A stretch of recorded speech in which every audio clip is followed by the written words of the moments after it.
Bugun mashinani tuzattirib olsa, bu yerda patalim joylarim bor. Tez bo'lish kerak, ulgurish. Ole, mashinangni nima qilyapsan?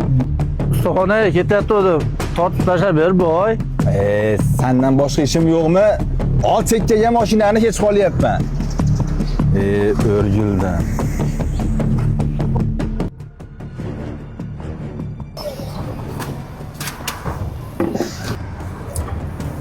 Nima qilyapsan? Mashinani ko'rmayapsan, balon o'zi qora turibdi.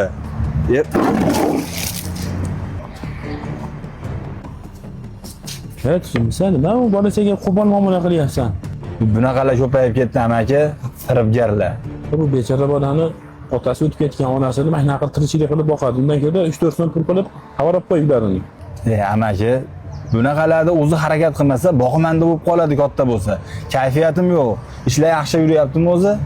G'ayrat azizga ayt. Qolgan ishlarda aziz eplab turadi. Sen haydovchiligingga qayt. Men o'zim mashina minolmayapman, asabim chidamayapti.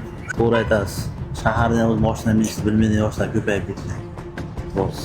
Xullas, men ishimga qaytdim. Aziz ham so'rayapti seni. Aziz, nima gaping bor edi? Berayotgan oyligingiz bozordan ortmayapti.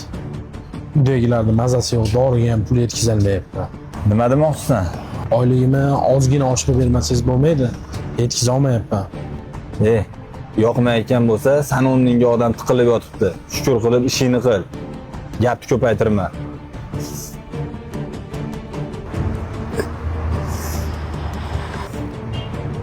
Bor. G'ayrat, mashinani yurg'iz, doktorga kirib chiqaylik. Yetib keldi. Shaharimizning eng yaxshi doktori shu klinikada ishlaydi.